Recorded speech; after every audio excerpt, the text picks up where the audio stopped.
Alright, well, welcome back to Tune to Perfection. Currently we're dealing with a new inbox DM10 that I just took out of its packaging. Today I am going to gas it up. The only thing I've done is just test the pressure here, which all y'all have seen is my reg tester. I took the bottom half of it off. It's just unscrews.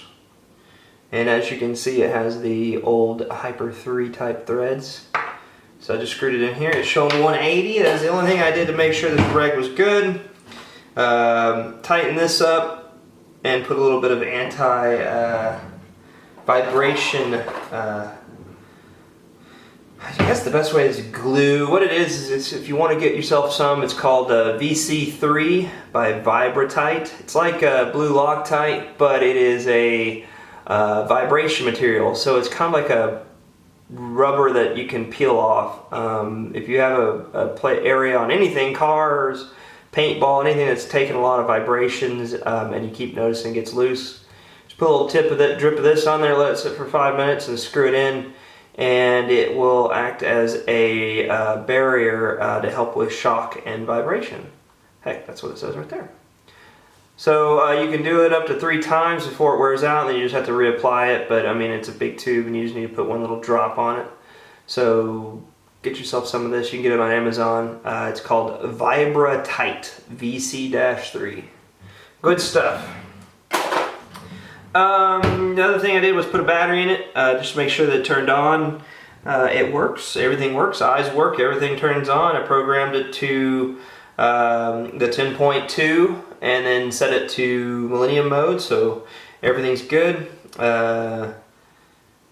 What's cool about this trigger, and I didn't have this on my NT11, but you can adjust the pitch of this, so the rake of it. So I tilted it back a little bit more so that it gets a little bit closer to the grip. I like for tournaments, I don't want my finger to stretch too far while I'm trying to keep the pace of the ramping going, so I like to tilt it as far back as possible. I have it the same way on my CS2, as far back as possible as you can get it. Little trick is take the grips off, take your little Allen or your fingernail and pull it back to the point where your rear travel is and see where the trigger sits, and then tilt this back in. Same thing on your CS2s and whatnot, and then see where the trigger will hit and set it there, but right before that, so you don't have this impacting any of the aluminum. It's just stopping on the little set screws here. Other than that, let's gas it up and see. Has its bolt in it. So let's see if it leaks first, then if it doesn't leak, let's replace the bolt with that Billy wing bolt that I purchased for it. Might as well just go ahead and use that. So let's gas it up. I also put a little bit longer macro line on it, just to take some of that pull out of it, so it's not pushing and pulling on this reg. So if you can see it here, I just put a little bit more bend on it. Some of this macro line that I bought has a little bit more flexibility to it. Ooh. No leak. That's good. Now again, this has their original grease on it. I haven't done my Molly Light, or what is it, Molly Coat 55 or Dow 55 on it just yet. So got the red light, blinking lights. Before I go upsetting my neighbors, let me put my suppressor on. Like I said in other videos, these suppressors are from Staunch & Customs. You want these long ones for pretty much anything.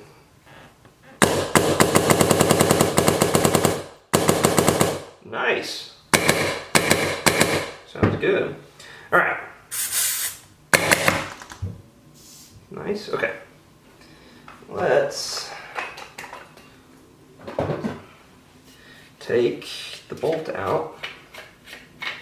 Also, another thing, don't dry fire these. Well, I guess you can, but at some point you might launch the eye pipe out of it and into the other room, so don't do that. Alright, let's pull this out. It feels a little gummy. Let's see. It's grabbing a little bit. Okay, there we go.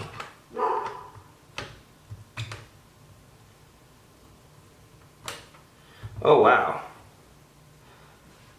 That stuff's kind of gone gummy a little bit. Yeah, I mean, you can tell it's, you know, factory, they put a lot of grease on it. Let's see if I can zoom in on it from over here. Alright, yeah, so as you can see, there's lots of grease on it. And it's old grease too. It's kind of caramelized a little bit, or I'd call it caramelization. It looks almost like frosting. So, oh yeah, look at the front. See if it focuses, yeah. Zoom it back here. Yeah. Well, I'm not going to be using this bolt. It's a lot of grease. Let's see, where is my swab?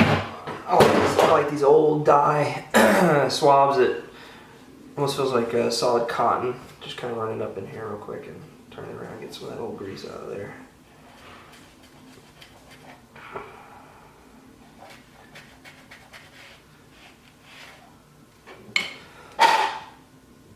Let's pull the eye pipe out too. Just run it straight through. See, got a little bit of stickage there.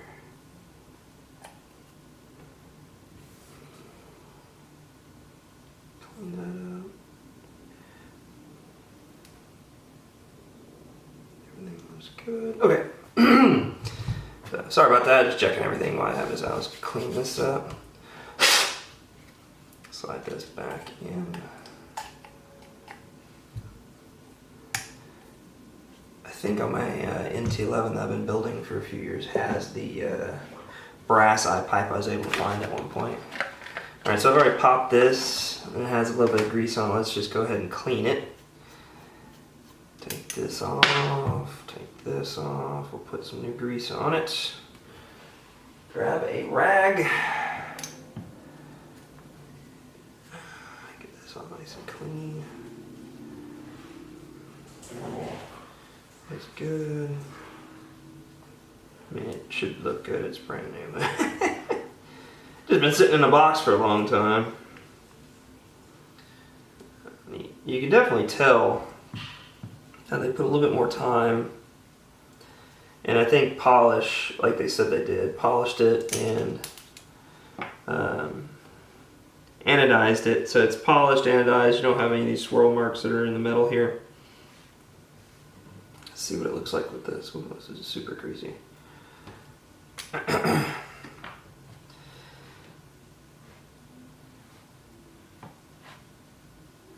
I don't know if it's showing on camera, that this doesn't have as many imperfections in it. I can see lots of little dings and stuff like they were in a... Nothing different really about the bolt itself other than the fact that it's machined to have the soft tip in it.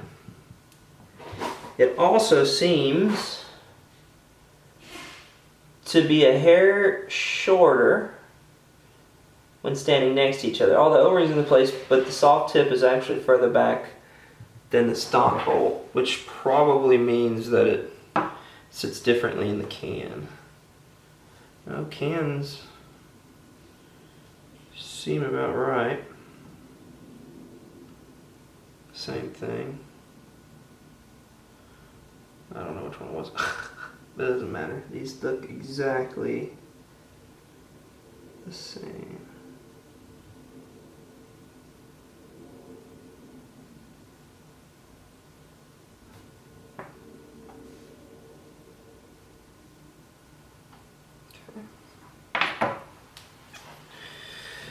Alright, I'll clean these up.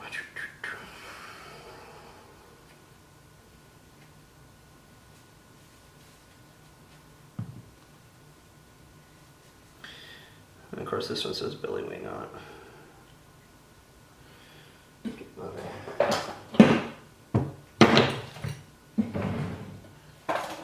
Swallow.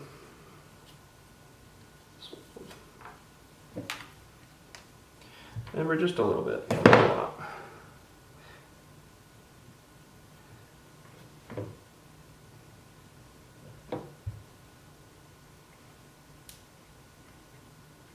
Okay.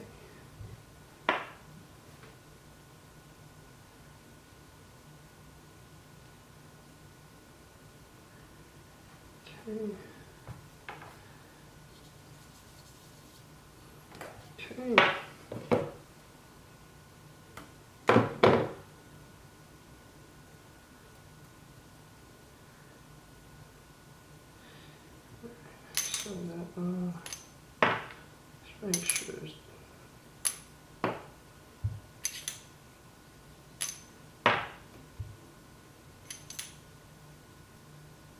that one seems a little bit smoother. Let's just go with that.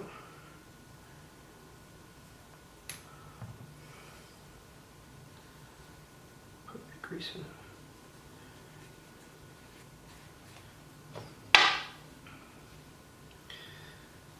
Just the fact that you get parts to play with, that's always fun. Alright, so yeah, so all I'm doing is just greasing things up here. I know it's quiet right now, just nothing really to talk about other than making sure all this goes back together, right?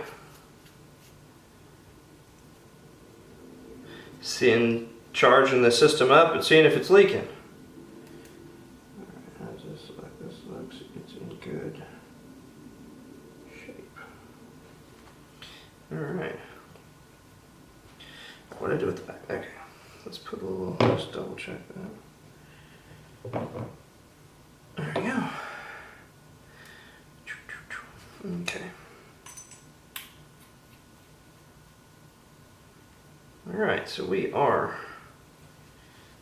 gassed up. Get a little fuzz out of the way, slide this in gently.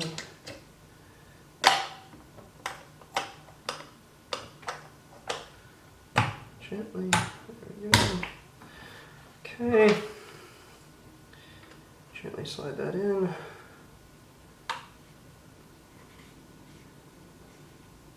Seated. Remember, don't crank on that. You don't want to ruin your ano, and the marker, I mean, holds it in place. It's not like it needs to be just cranked on and set in place. Okay. So like I said, let's recap. Set this to 10.2, put a battery in it, did a little bit of adjustment of the trigger. That's nothing that really needs to be on the video. Oh, so let's why it's degassed. The Billy Wing bolt runs at a lower pressure than the stock, so while it's degassed on these guns, you don't want to crank on them while they're gassed up. You want this to seat. When you feel a little resistance, stop right there. There's a little puck in there that you're pushing against. It's rubber, so it's going to give if you keep twisting on it. You don't need to be like, you know, it needs to seal. At this point, I believe it's only 10 psi once it kind of bumps up against that. So wherever this stops at, every 180 degrees is 5 psi. So if I jump it up to, or might be at 20. So every 10, so 5 times would be 50, and it's at 20, so it'd be at 70. So I think it's at 20 at this point. And then you add 4.5 rotations, but since this is lower, I'm going to do 3.5 or 3 or 3 1/4, just kind of in there. So 1, 2, 3. We'll just do 3. See how it likes it. All right, still on. Eyes off. Let's see if the eyes work again. Turn the eyes back on. Red, green, red, green. Excellent. Eyes off. Okay. I still want to find one of those new in box dye airports so that it's straight out the front. Don't worry about that another day. I might even call them, see maybe they have some old colors. All right. No leaking. All right, so let's put the suppressor back on. Now this gun, since it's new, been sitting in a box, it probably needs to go be shot and get the old grease moving through it, then I can do a full tear down. Sounds super consistent. I could probably gas it, degas it, and then go back in half a turn.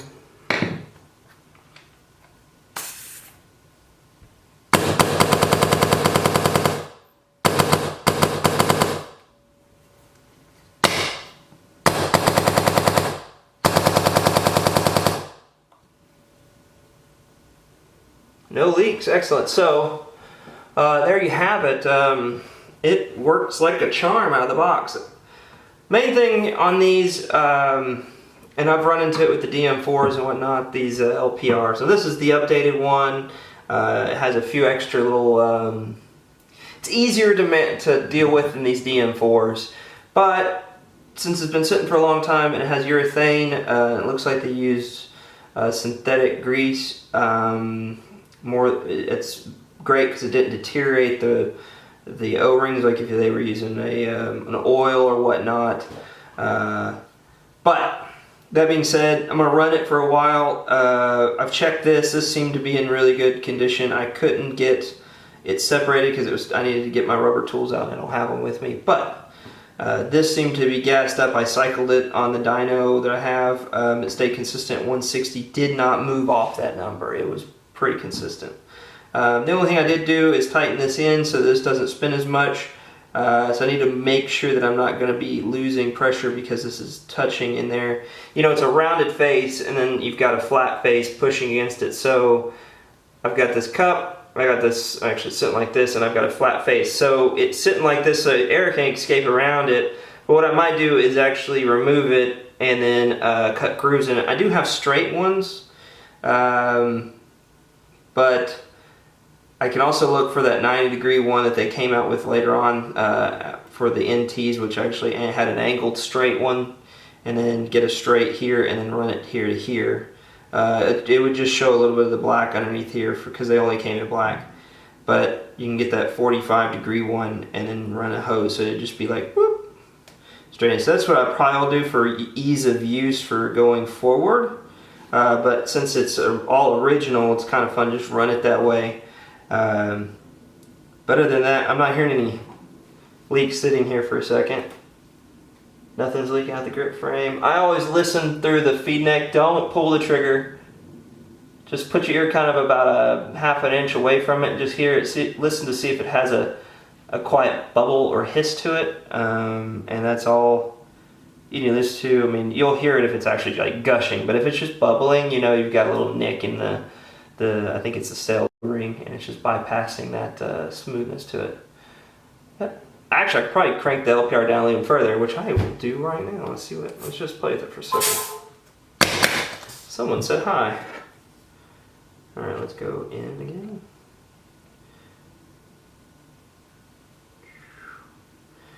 Actually, let's go all the way in and then come out. So 1, 2, half. It's 2.5.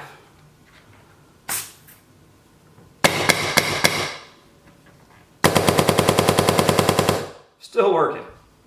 Now I'm going to do an old school thing. Don't do this. I don't recommend it. But I like to feel it, how much it's pushing on my finger. Man, it's still strong. Even with that cranked in like that. That's excellent. Let me degas it again. The reason I'm degassing it and then adjusting the LPR and regassing it is I'm just being really cautious to make sure that it's okay and I'm not putting a lot of strain on those O-rings. So I'm just going to go 1 3/4.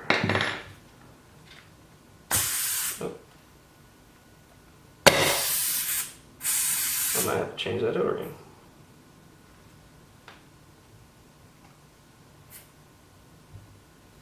Ah, so it's formed a little leak down here on the ASA. Whoops, hit it. Sorry guys. Stop that.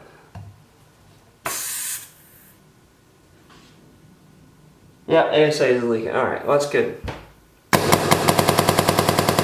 Wow, and that's with the LPR almost cranked. That's awesome. Okay. So let's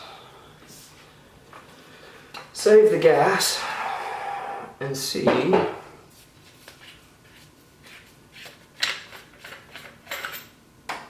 what's going on here. I might have to stop the video and go get my tools because I believe that O-ring needs a socket. You put the socket in there, you can pop it and then bring it back out. And if I can remember correctly, if these are set correct, you can get it by there without having to take everything off.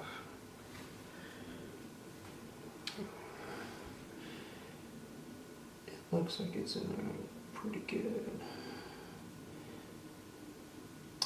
I wasn't doing that just a minute ago. Let's just double check. Let's bump that. I'll push on it for a second. Okay, let's re-gas it just to see.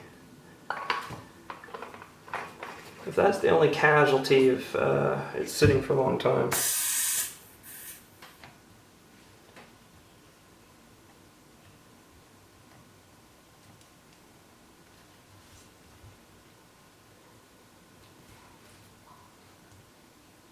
There might be this thing right here.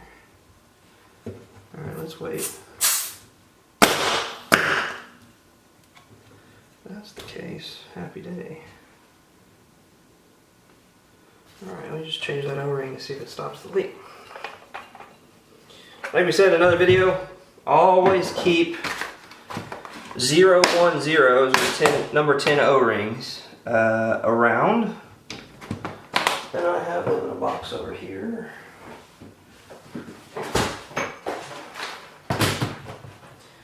Because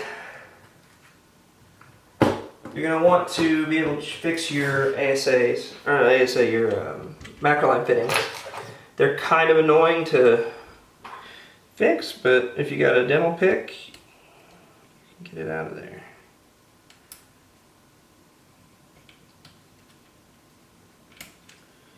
If it wants to come out. There we go.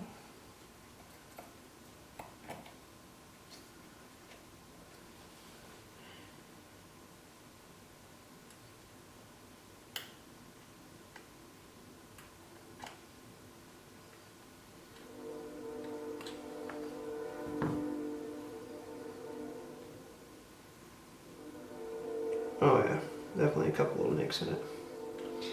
Okay. And the best way to deal with it is just get the Allen wrenches that you're using to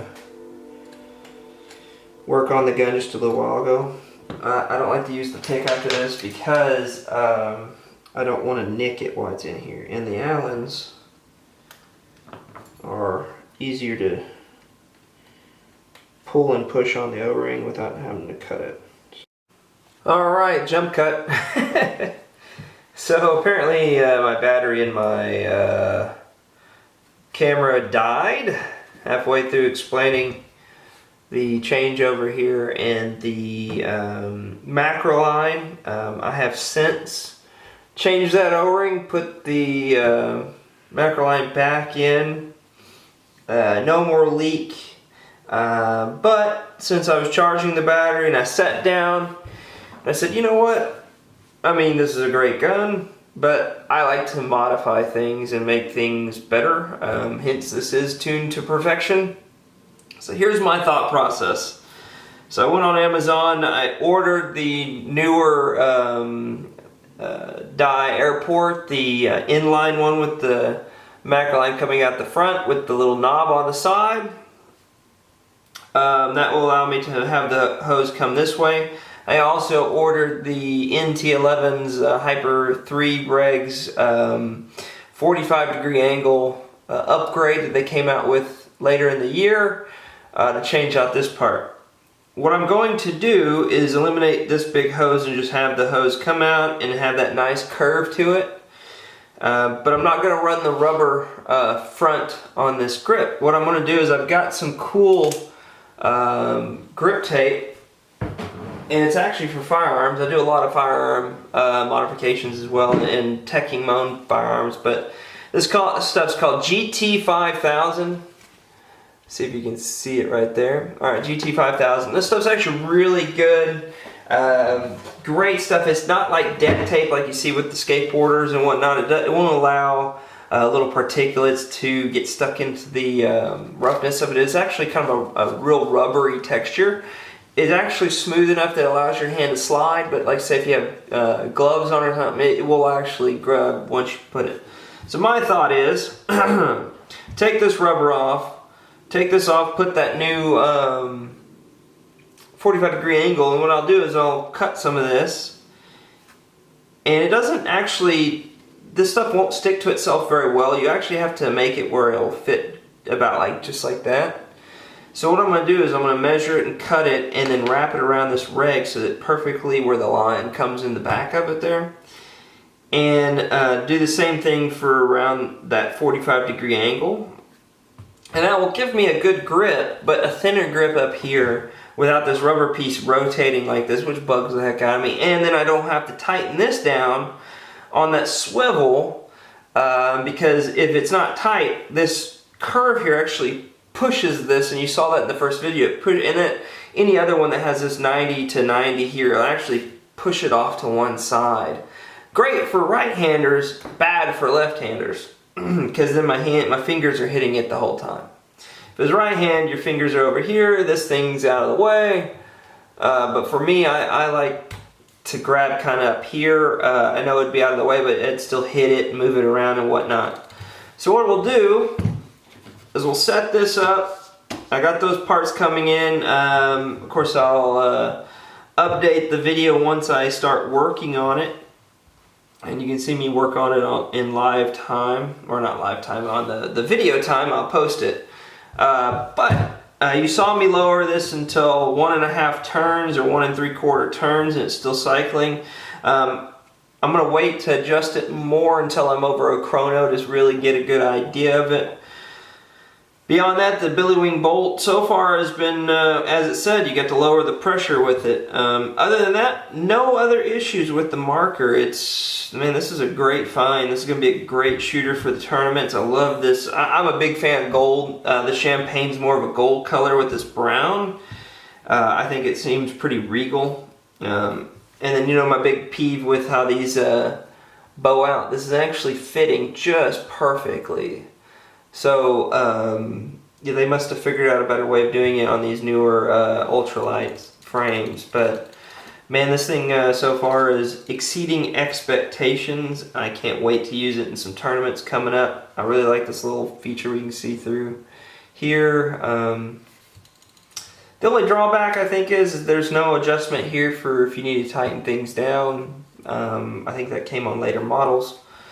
Maybe I can find a black feed neck to match all these little black things I'm going to do, and then put this brown piece back on there, or just live with it and just rotate it. We'll see. Lots of cool options to do, upgrades to do, things to play with, but I really want to get that shorter hose, less airflow. I can just directly into here. Get rid of this, how like I said earlier, you've got the curve of inside the reg, and you've got this flat piece pushing up against it. So, you know, you only have air coming out both sides and it's pressurized. What I want is on that 45-degree angle, it actually is milled in there so that this doesn't hit. You get all that flow, so there's no restriction for it. Now, yes, the reg's going to be a different color, but if I wrap it, I mean, it's already black with the cover on it, so it's no big deal. You got black grips, black this will be black. The hose will be black, so and then the jewel's black. So I mean, I'm gonna have the black motif going on here, so it'll still work with it. Another thing I like to do is I added my barrel kit. I put the brown back in the box, and I added the tip to my titanium kit. So now I'll be able to run the titanium kit with the champagne tip. While I'm thinking about it, let me go ahead and put a little grease on that barrel because it is really hard to screw on. Do that O-ring on there. Just put a little bit on here. I do this on most of my other stuff until you can get it to screw on just fine. A little grease makes things work easy. So I like to use these titanium backs. No, you can't find them nowadays. This was a special build by, I want to say, vintage. I think it's vintage paintball or whatever. They did 33 kits of this. I think this is kit number 26.